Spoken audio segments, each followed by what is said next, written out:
Yeah, you already know what it is. Lethal Talent 24 die bombing at you with some Eagles content.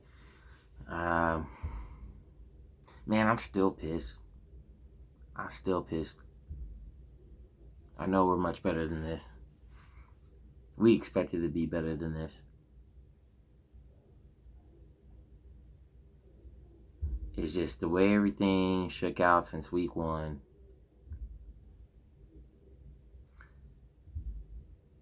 I mean, it's we have to battle through adversity. That's just is it is what it is with this team. We're gonna have to battle through.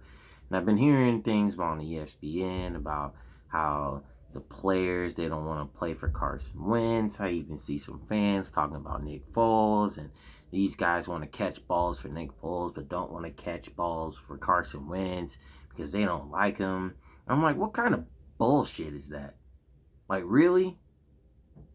You all have a job. You have to go out there and do your job. Did anybody look like they were doing their job in that game yesterday? Hell no. But it wasn't because Carson Wentz the quarterback. It's because they simply weren't good enough. Yeah, on that one play where Wentz was scrambling around and the offensive linemen, they didn't, try to block, and that could have been a timing route. They probably expected that ball to be out quicker than it should have, and it looked like he had Sproles and a swing pass, and Wentz just didn't see him because he was looking downfield. I mean, you gotta take what you can get. And I can understand the criticism on Wentz.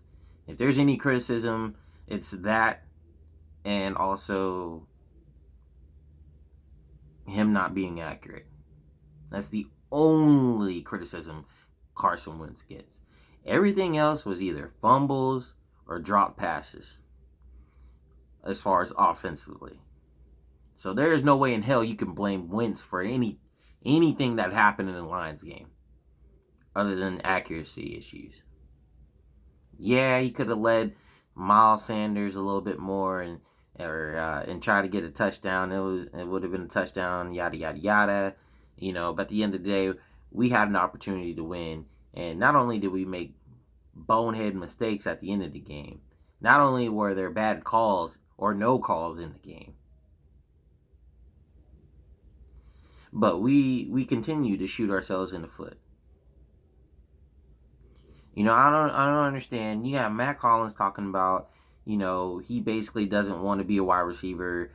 He wants to be a special teamer. And you know what? I wish you had said something earlier. All this backpack shit that you do whenever you get a first down and whatnot. You know what? You could have just, and I wish Howie Roseman would have had you pack up your backpack and gotten the hell off the Philadelphia Eagles. Because there were two wide receivers by the names of Greg Ward and Mark and Michelle who are better than you.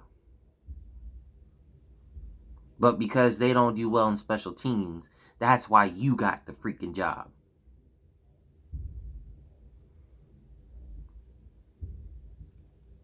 I'm telling you what, Eagles fans, I don't feel good about this game coming up Thursday. I really don't, because you look at the defense with Darby, and Darby's like, oh, well, Ronald Darby's out. Who cares? Really? He was getting burnt ever since week one. He was getting burnt. I mean no disrespect to Darby. But, it really won't be much of a difference with him there. With Camus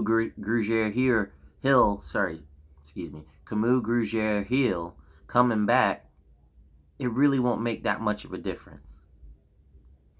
Because our coverage is terrible. And Jim Schwartz refuses to have our cornerbacks at least 5 yards away from, if not playing bump and run. And I don't think these guys do well in bump and run either. It's just, we don't have the talent. Howie has not done well in any of the drafts, or at least the later rounds, to get a bona fide stud, especially, or more importantly, at the cornerback position. He has not drafted a stud cornerback at all. That's what I'm referring to. His draft picks, as far as corner wise, have not been studs. lockdown corners. Avonte Maddox, good pick. He's average. He's not a lockdown corner. He's not a shutdown guy. And when you have an opportunity to not only get a shutdown corner, but you also had an opportunity to get a bona fide game changer at defensive end by the name of Jadeveon Clowney. Jadeveon Clowney is now with the Seahawks. We all know that. But in hindsight, he'd have been a lot better, at least getting pressure off the edge. But hell, I mean, even with that, even if we were to change things, I have not seen Deshaun Hall out in the field. Now, correct me if I'm wrong, but I haven't seen him. And if Sweat was on the field, I didn't see him make much of a difference. So maybe they need to start changing things up. Because they have a whole lot of defensive ends playing defensive tackle. And they can't get pressure. Bottom line, we are in trouble. Aaron Rodgers has shredded Jim Schwartz's defense since he was in the NFC North. And the last time he played us, Green Bay basically blew us out. Blew us out. The only time we've actually beaten the Packers is when Aaron Rodgers was not on the field. And you can trace that back all the way to, 2014? 2013. Back to the Chip Kelly. But Aaron Rodgers wasn't playing that game. When Aaron Rodgers was in, he beat us. He beat us badly against Jim Schwartz. And he knows Jim Schwartz's defense. He laughed at it the last time. I don't know if any of y'all remember this, but I distinctly remember Aaron Rodgers' face and him laughing at us. If it's in Lambeau, it's in Philadelphia, he's always laughing at us. Because he knows. He knows it's a cakewalk. And now we're at a point we can't even get pressure. If we had Malik Jackson healthy and Timmy Jernigan healthy, if we had all our guys healthy, I think we stand a way better chance than we do right now. And then you might be like, man, Little Town, why are you so down? Why are you so pessimistic? I'm just being realistic. I'm going off what I know, what the state our team is in right now, and just history. We cannot defeat the Packers if we shoot ourselves in the foot. We can't beat them. Look what we did to the Lions. And the Lions are not a better team than the Packers. If we had all of our starters on the team during the Lions game, yeah, I believe we win. I believe we win that game. We should have won it. We should have won it yesterday. But we didn't have the playmakers. Nelson Aguilar, number 17. I know he's number 13, but I'm going to call him number 17 because that's what he reverted back to, his 2014 days. Now you have the tale of two Nelson Aguilars, ones that drop passes and fumble, and then one that actually catches touchdowns. I know Nelson Aguilar is doing all that he can, man, but I mean, it's not just on him. Every other receiver on that team has to make plays. JJ Arcega-Whiteside, whatever you want to call him. He has to make that play. And he didn't. None of these guys came through for us. Carson is doing everything he can. This O-line is doing everything they can. I still don't like Sayamalu. But, I mean, it's all around shooting ourselves in the foot. Doug won't call the plays that need be to put us in better positions. He won't run Jordan Howard. He's trying to use Miles Sanders too much. And Miles Sanders is not ready for that. He's not ready for that spotlight. He's not. Maybe if it was Pittsburgh Steelers, he'd feel more ready for it. I'm sorry, that's a little shot. I shouldn't have did that. But screw it. You know what I'm saying? Like, you are getting paid to play for the Philadelphia Eagles, and this man has done nothing but fumble balls since week 1. And the only one that he lost was the second one in Detroit. 2 fumbles on the same drive. That is bullshit.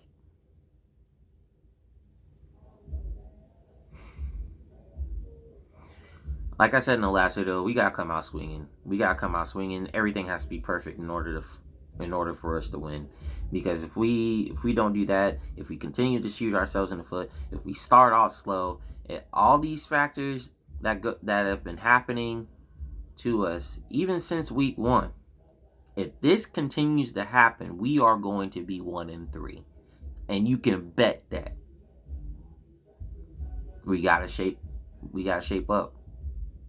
We have to fix this. I'm gonna ride with my birds till I die. That's neither here or there. That's always gonna be what it is right there. You can be positive, you can be negative, but me, I just look at it being real. We are the underdogs in this game. This game coming up Thursday, we are the underdogs. So which team is going to show up?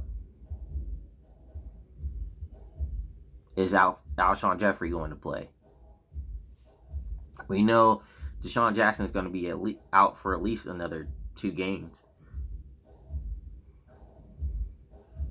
We got to win this. So the Eagles need to do whatever they have to do to get this win. But for right now, I'm not seeing any moves made Jalen Ramsey to help us solidify. And yeah, I know there might be some Eagles fans or some guys out there be like, well, even if we had Jalen Ramsey, Jim Schwartz wouldn't know how to use him. Yeah, that could be true. We might even waste his talent. Hopefully not. But I mean, think about the alternative. At least we have somebody back there that's competent and knows how to not get beat. Because that's what we need. And we also need pass rush. It's like you can cover all day, but if you can't get pass rush and get sacks or get pressures, which we had none of those in the Detroit game. So what does that tell you? We're in trouble. And it's not going to get better until these guys get back, our key guys get back.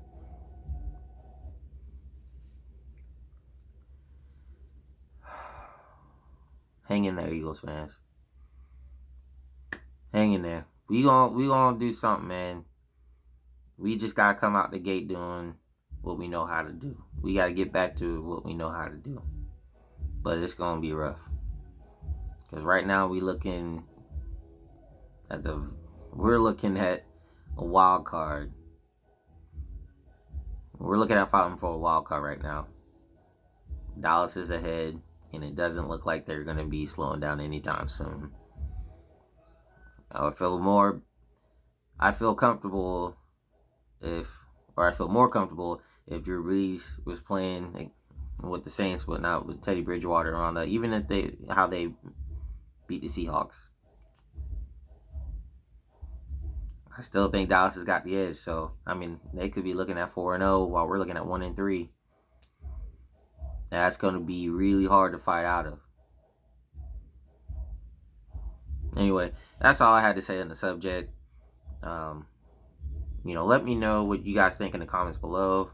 Don't forget to leave a like and also subscribe if you enjoyed this video. But anyway, you guys take care. EAGLES, Eagles. And that's what's up.